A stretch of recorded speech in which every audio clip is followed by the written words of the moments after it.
Quand tu vis sur un petit voilier en hiver et que tu restes longtemps au port, c'est un peu comme un long voyage intérieur. T'apprends à être patient avec toi-même. Les journées peuvent être longues et certaines fois les conditions un peu difficiles. Mais j'avais vraiment envie de vivre cette expérience qui m'a énormément appris. Je pourrais dire qu'il nous a beaucoup appris.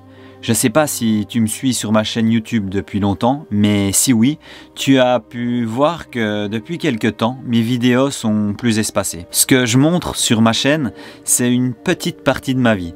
Ça me permet de vivre et de te faire vivre mes expériences, rencontres, voyages et probablement en faire rêver quelques-uns. Le voilier, c'est une vie au rythme de la nature et c'est ce que j'aimerais transmettre. Et pour ceux qui l'ignorent, la saison froide de l'année, la nature, elle fonctionne au ralenti.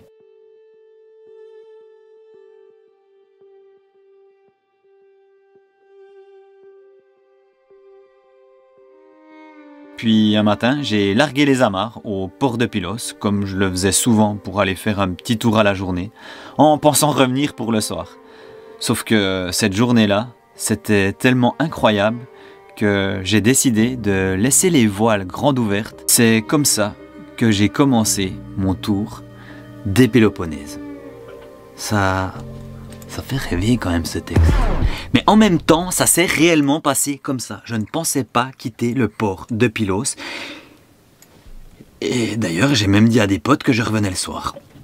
Et je suis jamais revenu.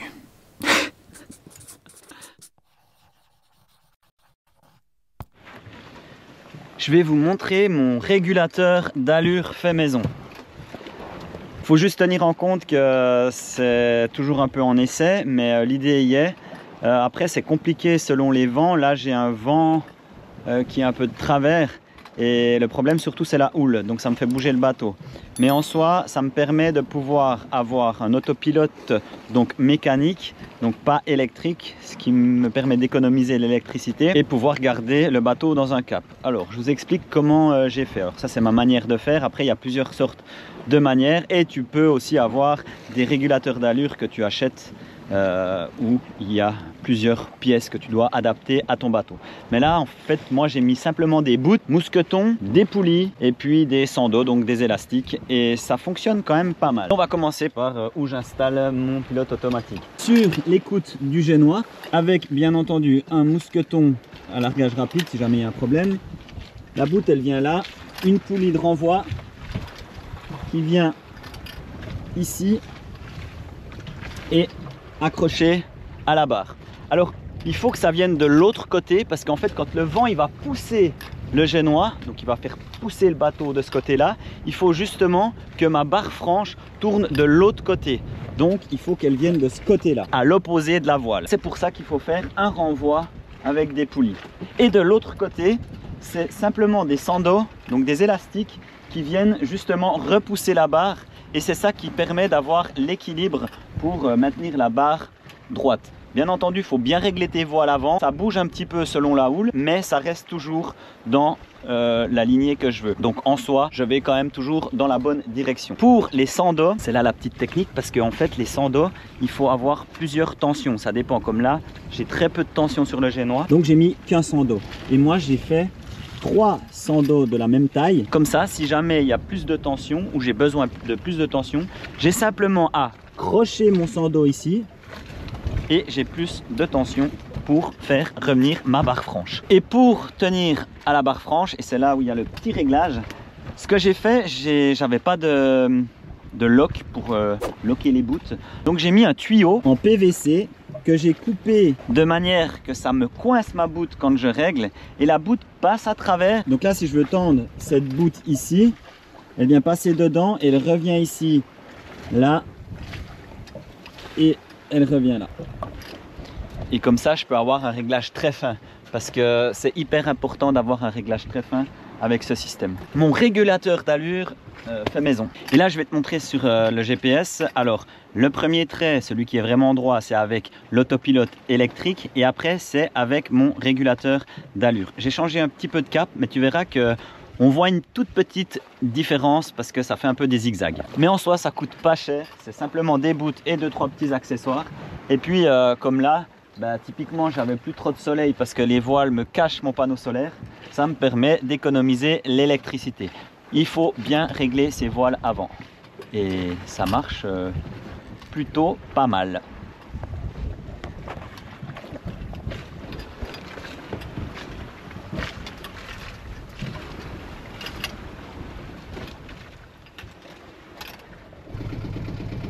Départ de nuit, il est 5 h du matin. Alors en fait à la base je voulais pas partir tout de suite, mais je me suis réveillé à 5 h parce que hier soir je me suis couché assez tôt étant donné que j'étais bien fatigué. J'ai regardé les vents et ils sont bien comme prévu, donc ils vont me pousser direction Elafinos, l'île où j'aimerais aller, et c'est des bons vents et il y en a jusqu'à fin de journée, donc je vais en profiter parce que sinon je devrais rester ici et j'ai pas très envie, et quand il y a du bon vent faut profiter. Donc là on va aller enlever l'ancre de nuit et puis let's go. L'avantage c'est que 5 h du matin on aura un beau lever de soleil au départ, je pense.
Merde! J'ai jeté un de mes bols. Bon ben va falloir plonger. Hein. C'est ça de faire la vaisselle. Quand t'es au mouillage.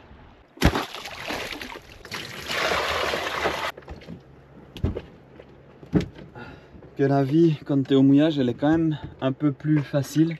Plus stressante étant donné que t'es au mouillage. Mais plus facile. Allez, je vous partage quand même ça. Regardez-moi ça.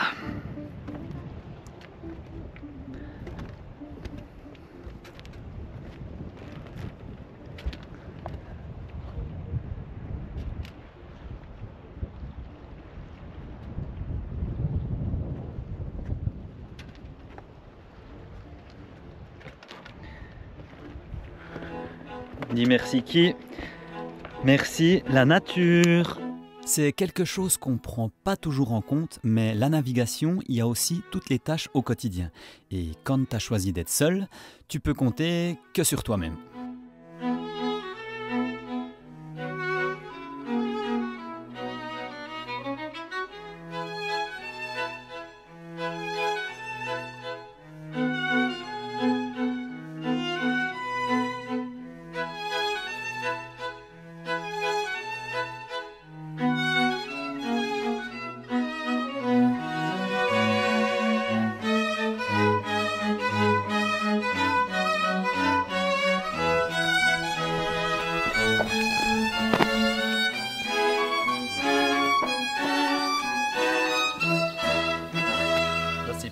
J'étais vraiment perdu hors du temps.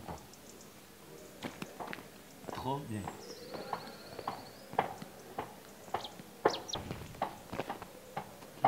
Là, je crois que tu me vois. Je voulais juste te dire que quand tu passes dans des villages comme ça en hiver, déjà qu'en été c'est un village qui n'est pas touristique, donc imagine en hiver. C'est incroyable quand tu passes dans le seul café du bled. Parce que vu qu'ils ne voient jamais personne, et ben, le contact il est beaucoup plus facile. Et facile. Ils ne parlent pas anglais, ils ne parlent ni français ni anglais, mais on voit des sourires et ça fait plaisir.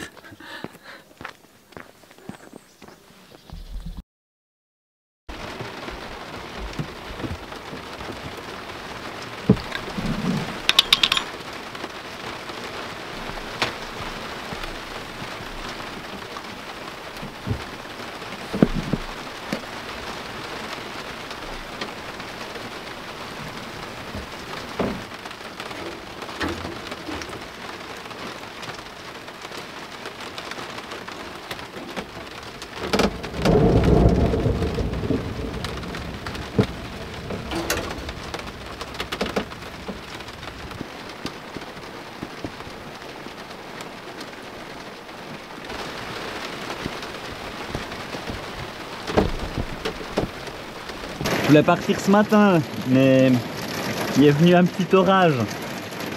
C'est là qu'il faut toujours bien contrôler parce qu'en fait, je suis derrière une montagne et l'orage était de l'autre côté, mais du moment où il passe la montagne, il faut juste pas partir à ce moment-là, tu vois.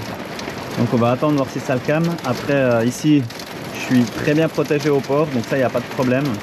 C'est simplement, il faut attendre. C'est ça que j'aime bien à la navigation. Attendre avec les conditions et faire avec les conditions. Ça me nettoie. Ah ben là il grêle là. Wow. Ça me nettoie petite jolie. On va boire le café plus gentiment.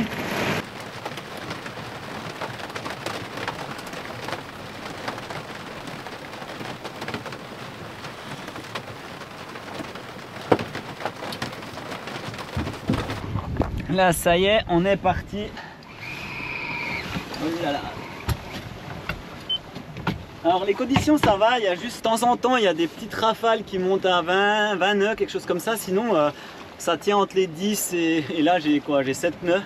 Donc faut juste faire un peu attention aux rafales, j'ai pas de houle. Après je dois passer un rocher là et je serai un peu plus exposé. Pour l'instant j'ai vent pas arrière, je crois que c'est grand largue. Et après je serai vent de travers voire auprès. J'ai 13 000 nautiques à faire, donc ça va. Normalement, je devrais mettre 4 heures si tout va bien. Et je vais à Monemvasia. J'ai quitté ce magnifique petit village de petits pêcheurs trop sympathiques. Et après la grosse pluie de ce matin, il était temps de repartir. Pas s'ancrer non plus. Et j'ai mis direct un riz et le génois, je l'ai mis à la moitié, comme ça je suis sûr. C'est clair que quand il n'y a pas trop de vent, ça avance pas beaucoup. Quand même 5 nœuds, et quand il y a bien du vent j'arrive à 6 voire des fois 7 nœuds, donc je vais pas mettre la voile plus grosse que ça parce que s'il y a une grosse rafale c'est pas bien quoi. Ah, je vais me ramasser une rincée.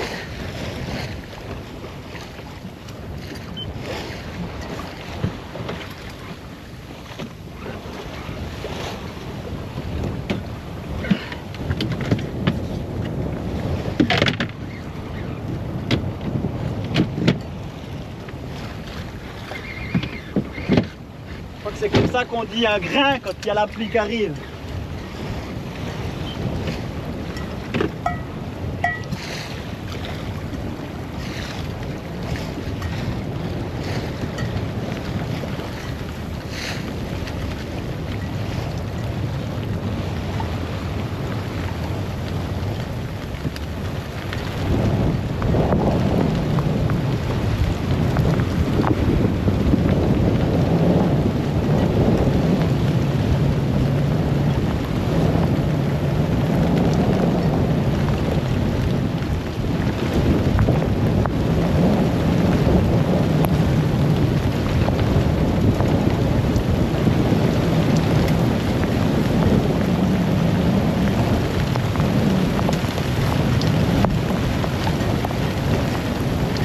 C'est un grain.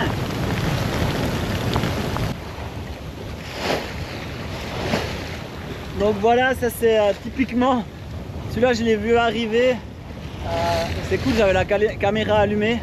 C'est des petites rafales comme ça qui te passent à 25 nœuds d'un coup et il faut juste être prêt quoi, parce que sinon tu peux te ramasser une bolle volée avec un petit bateau comme ça puis toutes les voiles ouvertes. Et d'être trempé. Je vais aller devant le bateau, donc je contrôle parce qu'en fait c'est ça qui est important, c'est de contrôler tout autour de toi. Le vent il vient de là-bas, donc je regarde toujours si je vois un grain, si je vois quelque chose, parce que s'il m'arrive ce qui est arrivé avant et que je suis devant le bateau et que je le vois pas du tout venir, là je suis mal, tu vois.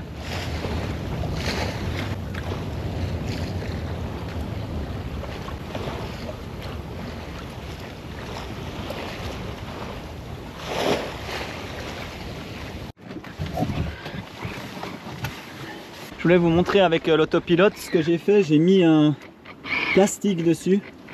Donc c'est un simple sachet plastique où j'ai fait un petit trou au bout.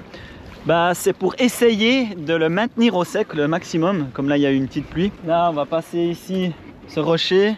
Normalement maintenant je devrais avoir justement le vent qui doit venir de par les terres. Donc travers, voire un peu auprès. Et je vais me diriger là-bas. Il y a un avantage, c'est que j'ai qu'une fois à mettre le cap et normalement c'est bon. Mais là j'ai plus beaucoup de vent. Mais c'est tout le temps comme ça quand tu arrives à des endroits où le vent il tourne. C'est ça qu'il faut faire attention.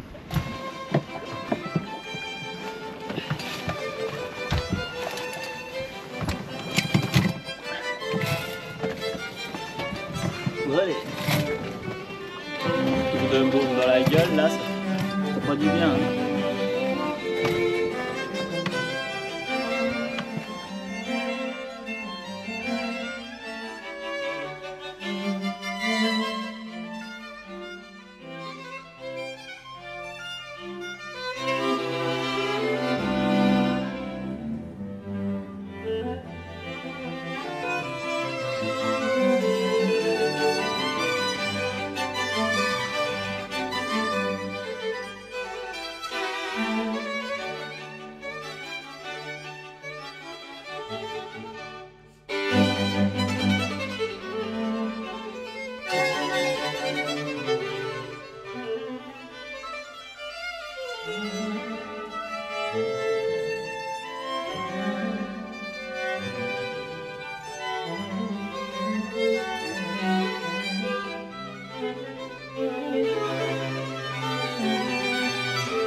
Cet après-midi pendant la navigation, quand je suis arrivé avant le port, j'ai replié mon génois, donc c'est la voile de devant, et vu qu'il y avait quand même pas mal de vent, j'avais 15, 20, 20 nœuds, ce que j'ai fait, j'ai utilisé ma grand voile pour faire office de mur au vent pour pouvoir replier mon génois, et j'ai remarqué qu'il s'est enroulé dans le sens inverse. Alors je ne sais pas ce qui s'est passé, peut-être que l'enrouleur il était embuté, et du coup ce qui fait que mon génois il a une protection donc UV, et si je l'enroule à l'envers, il n'y a pas la protection UV. Donc en soi là il fait nuit, donc c'est pas très grave, mais quand je suis rentré au port il y avait beaucoup trop de vent pour pouvoir faire ça au port. Et là il est, je sais pas quelle heure il doit être 9 h, et il y a beaucoup moins de vent, et je vais profiter maintenant justement de le dérouler et de le renrouler.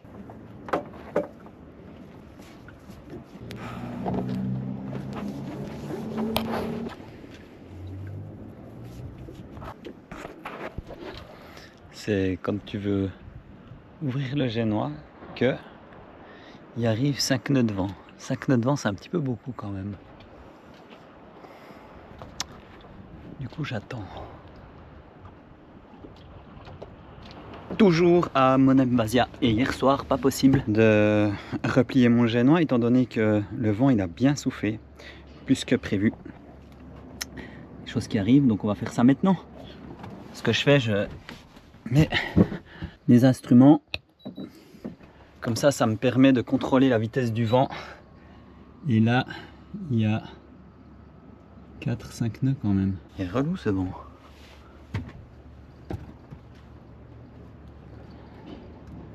On va faire avec 4-5 nœuds et puis voilà.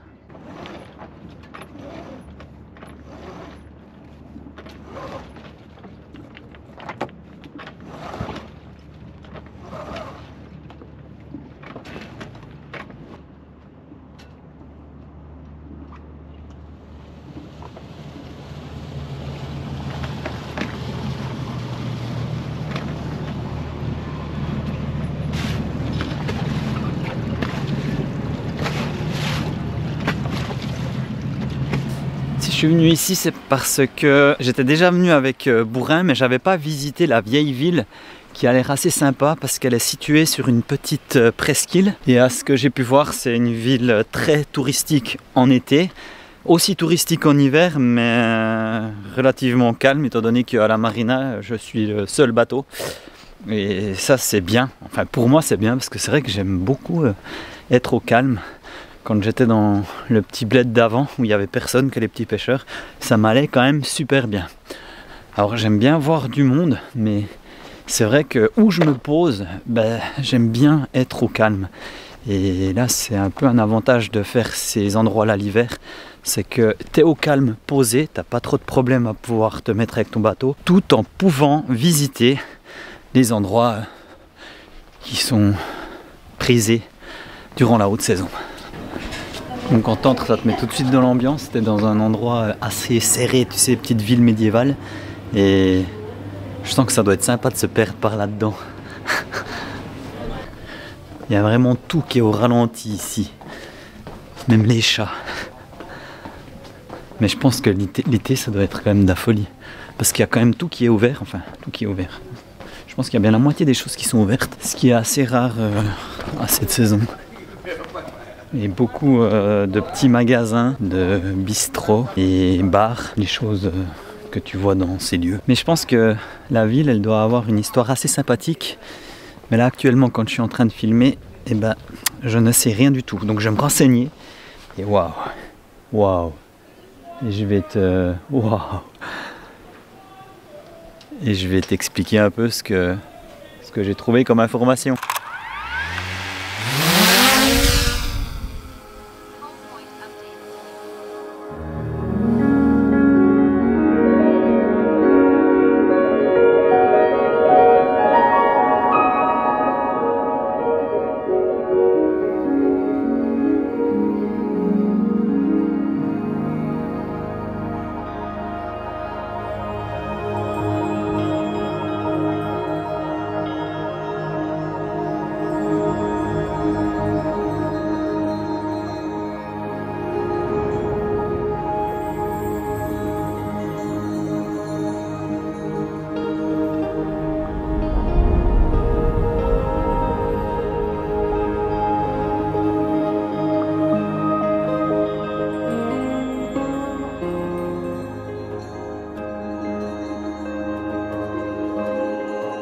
Monem Vasia, une mini-cité hors du temps.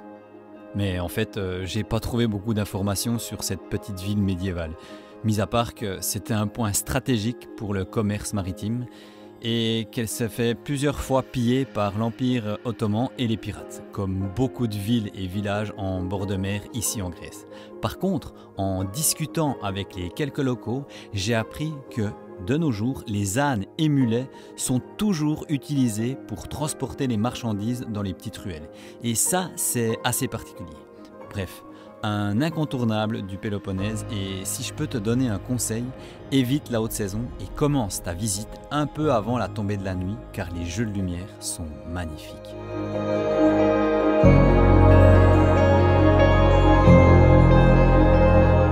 Ah oui, et prendre la bouffe pour les chats. Il y a plein de chats dans ce petit bled.